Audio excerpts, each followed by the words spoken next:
Bimbingan dan Konseling semester 4. Pada video kali ini, saya akan memaparkan dan juga menjelaskan 8 keterampilan dasar yang terdapat dalam micro teaching. Selamat menyaksikan. Oke, selamat sore semuanya. Selamat sore Ibu. Sebelumnya Ibu aturkan pengajar 5, Om Swastiastu. Pada hari ini Ibu akan memberikan materi mengenai kekerasan verbal. Nah, sebelum kita lanjut membahas materi, ada baiknya kita untuk berdoa dulu ya sebelum mulai kegiatan. Nah, berdoa Ibu pimpin berdoa menurut agama dan kepercayaan masing-masing, berdoa dimulai.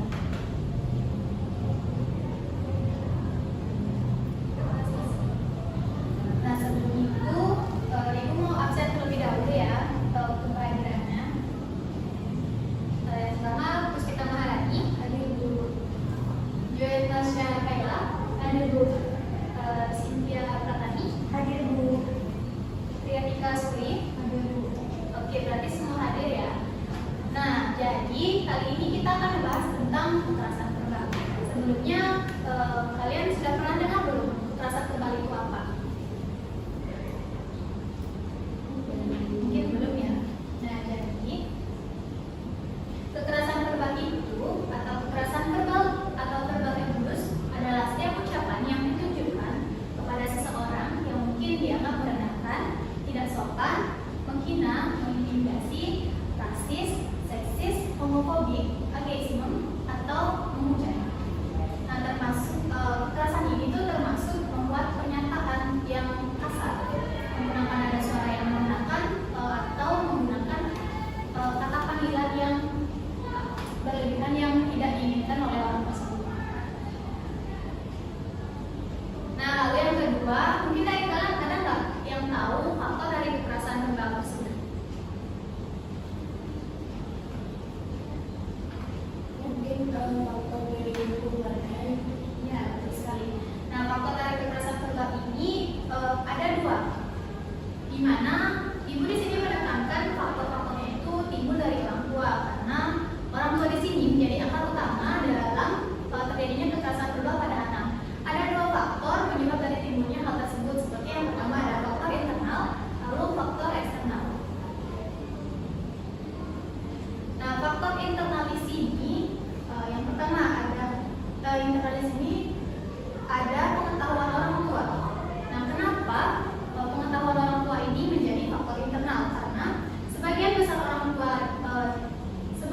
orang tua belum mengetahui ilmu tentang kebutuhan pada anaknya. Seperti misalnya kebutuhan anaknya, misalnya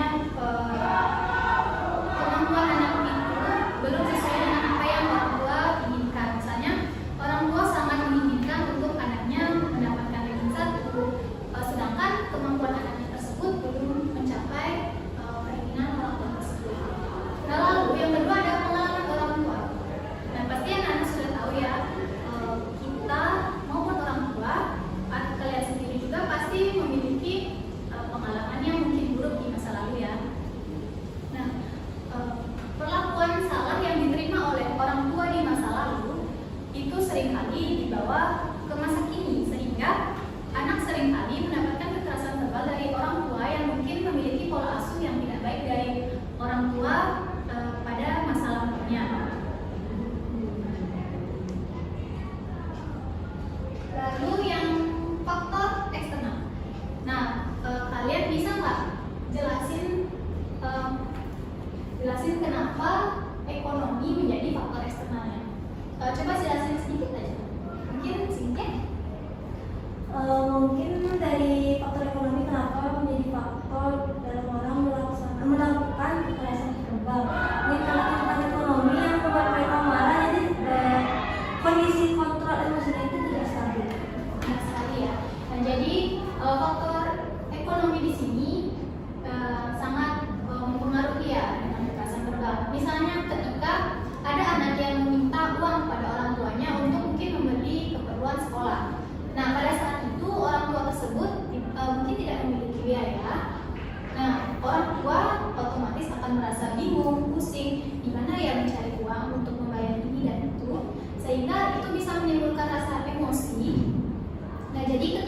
tersebut meminta uang, bisa saja orang tua tersebut menjawab anak tersebut dengan nada yang tinggi ataupun sampai membentak. Nah, lalu faktor yang kedua adalah lingkungan. Nah, lingkungan di sini kan ada yang mungkin lingkungan baik dan juga buruk. Nah, anak yang berada di dalam lingkungan yang buruk biasanya seringkali mendapatkan kekerasan verbal, seperti adanya kata-kata mungkin yang seperti kamu anak anjing ataupun lainnya. Sehingga anak yang ada di dalam anak yang berada di dalam lingkungan yang buruk ataupun tidak sehat pasti kadang terkena kekerasan verbal.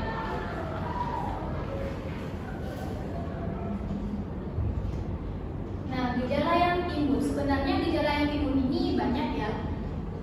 Ibu menjelaskan beberapa dari gejala yang ditimbulkan oleh kekerasan verbal. Yang pertama, perasaan buruk.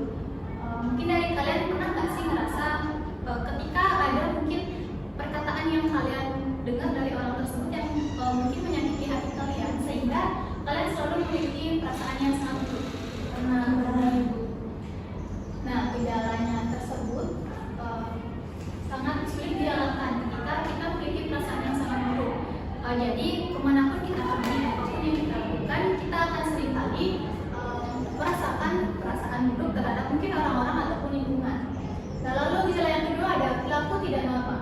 Perilaku tidak normal di sini seperti ketika anak yang sudah terlalu sering mendapatkan kekerasan verbal itu, dia akan menjadi anak yang pendiam, anak yang berperilaku yang aneh, seperti mungkin mudah menangis ataupun dia tidak mau bersosialisasi dengan orang lain. Lalu gejala yang ketiga adalah perilaku kurangnya kesehatan. Seperti kalian biasanya kalau sedang kepikiran pasti nafsu makan dan juga minum itu berkurang ya. Nah, sehingga gejala yang ditimbulkan ini akan bisa merusak kesehatan di tubuh kita, sehingga dampak dari kekerasan verbal ini sangatlah besar. Lalu yang kedua, perilaku agresif.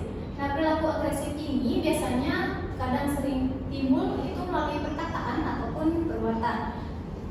Nah, ketika anak tersebut sudah terlalu memendam rasa kecewa, sakit hati, dia akan meluapkan emosinya dengan agresif seperti memukul, menendang, hingga menggigit orang yang mungkin sangat dia kesali. Lalu hilangnya rasa nyaman. Nah, hilangnya rasa nyaman ini biasanya terjadi ketika mungkin anak tersebut sudah hilang kepercayaan dengan orang-orang di sekitarnya, seperti ada mungkin 1-2 anak yang membuli anak tersebut sehingga kemanapun dia pergi, kalau ada anak itu dia akan selalu tidak nyaman. Nah, selanjutnya dampak dari kekerasan verbal. Mungkin dari kalian ada yang bisa nggak nyebutin satu aja dampak dari kekerasan verbal? Kan kekerasan verbal itu banyak ya dampaknya. Mungkin bisa disebutkan satu aja. Ya, ini Mengurung diri di kamar itu. ya betul sekali. Kalau menurut saya dampaknya itu adalah jadi dia itu bikin trauma gitu dalam diri korban. Betul sekali ya. Dampaknya bisa saja menjadi orang yang berdiam, seperti mengalami trauma. Nah, dampak yang ibu paparkan ini seperti rendahnya rasa percaya diri. Seperti yang sebelumnya ibu jelaskan, dia akan merasa bahwa orang yang berada di samping kita atau orang yang berada di lingkungan sekitar kita pasti sama saja dengan orang yang sebelum-sebelumnya yang menyakiti hati saya. Lalu kerusakan emosional. Kerusakan emosional ini timbul biasanya karena ketika anak yang mengalami kekerasan verbal itu tidak ada tempat untuk bercerita, tidak ada tempat untuk mengeluarkan keluh kesahnya, sehingga dia hanya bisa memendam sendiri. Nah, ketika anak itu sudah tidak kuat untuk memendamnya sendiri, nah emosi yang dia miliki akan meluap-luap sehingga itu akan merusak emosional yang dia miliki. Nah, lalu ada sikap agresif dan kekerasan lanjutan, dan juga yang terakhir adalah pembatasan potensi. Nah, dari kalian ada tahu nggak yang bagaimana sih dampak pembatasan potensi tersebut? Mungkin menurut saya itu pembatasan potensi itu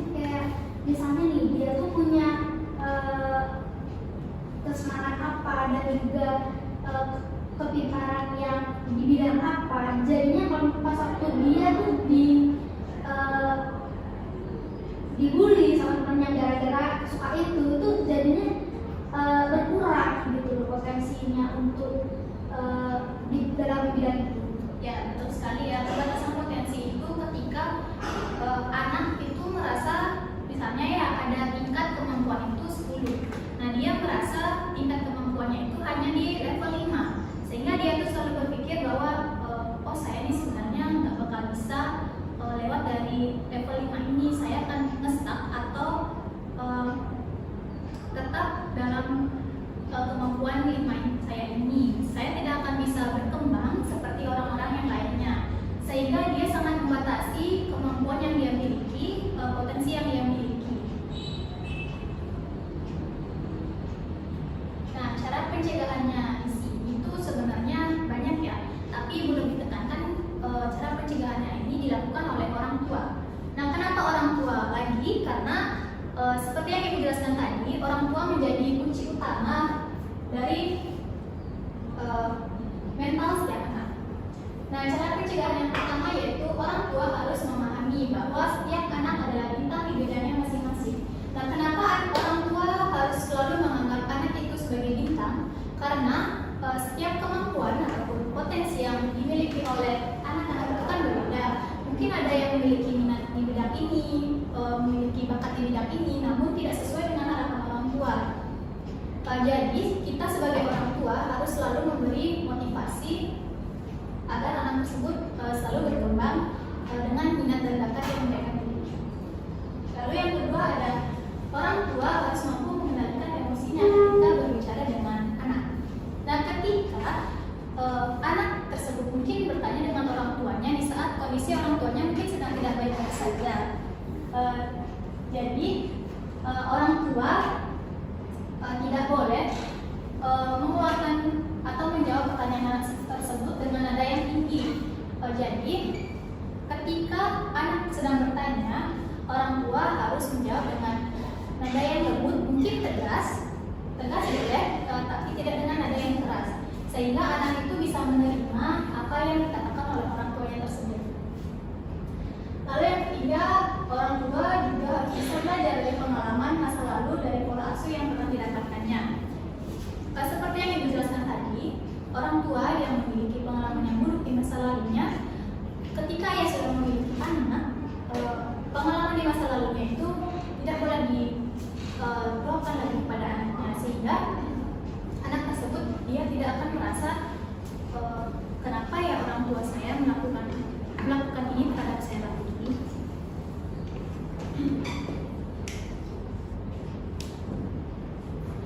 Nah, segitu saja penjelasan dari Ibu. Sekarang saatnya quiz.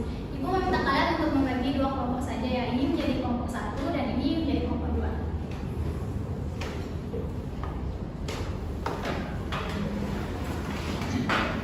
Ini agar berbalik-balik saja ya. Baik, untuk pertanyaan untuk kelompok 1, apa sikap yang kalian lakukan ketika kalian melihat ada anak yang sedang mengalami kekerasan verbal pada temannya? Misalnya seperti kalian itu mendapati anak tersebut sedang mengalami bullying verbal. Nah, lalu untuk kelompok 2, coba berikan alasan mengapa kekerasan verbal ini tidak boleh terjadi pada anak-anak maupun orang dewasa. Baik, Ibu berikan waktu 5 menit untuk kalian menjawab.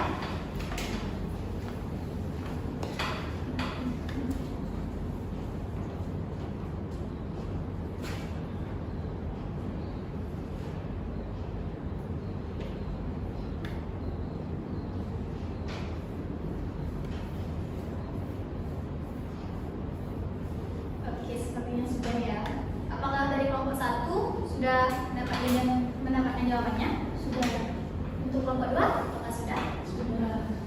Baik, untuk setiap masing-masing kelompok bisa menjawab pertanyaan yang sudah diberikan. Mungkin perwakilan 1 orang bisa. Oke. Mbak Lisa berdiri ya. Oke, baik Ibu. Ini menurut saya bullying atau disebut juga kekerasan verbal ya, itu tidak bisa dibiarkan. Saya akan merangkul korban bullying tersebut dengan cara menegur perundung tersebut dan juga habis itu melaporkan ke guru atau pihak yang mengerti tentang kesehatan mental, ya, kesehatan mental. Karena apa? Karena ketika guru atau pihak lain tidak mengerti tentang kesehatan mental, itu akan sama jadinya seperti lebih turun lagi gitu, gitu ya. Nah, terus juga saya akan membantu dia untuk lebih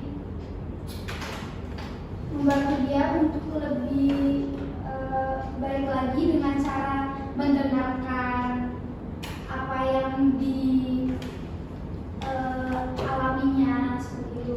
Tapi sebagai teman ya, itu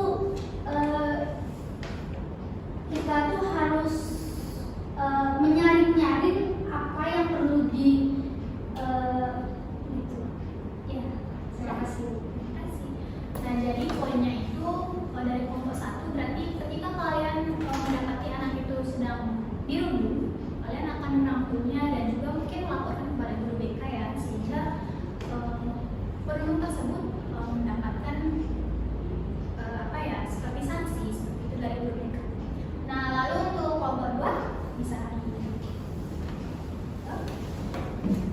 jadi jawabannya itu ada kekerasan verbal baik pada anak-anak maupun orang dewasa itu tidak boleh terjadi karena ada beberapa alasan. Pertama itu dampak negatif pada korban. Jadi dampak negatifnya itu yaitu luka emosional. Jadi kekerasan verbal dapat menyebabkan luka emosional yang mendalam dan tahan lama pada korban. Dan kata-kata kasar dan merendahkan dapat merusak harga diri, kepercayaan diri dan rasa aman korban.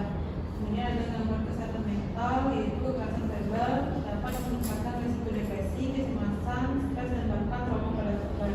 Kemudian ada kemajuan perilaku, yaitu korban kekerasan verbal mungkin lebih rentan untuk menunjukkan perilaku agresif, antisosial atau destruktif dan menurunkan prestasi belajar, yaitu kekerasan verbal di tempat belajar dapat mengganggu aktivitas akademik. Baik, terima kasih untuk kelompok 2. Jadi kekerasan verbal terjadi itu maupun pada anak ataupun orang dewasa sangat tidak diperbolehkan ya, karena itu bisa saja merusak mental dari orang tersebut.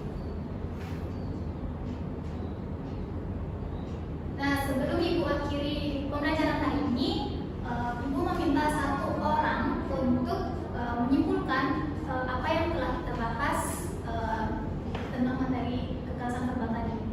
Mungkin tadi?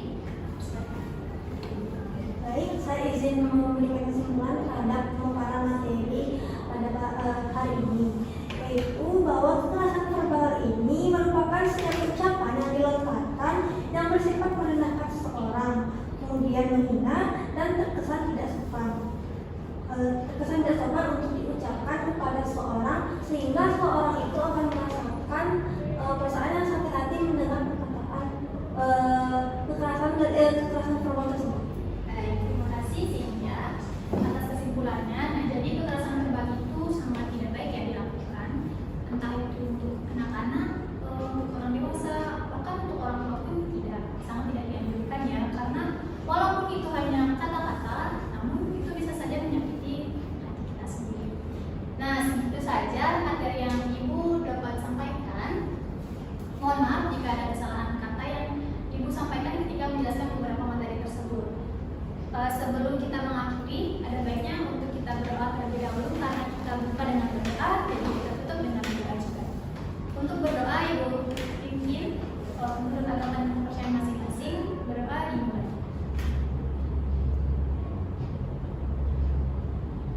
Berdoa selesai.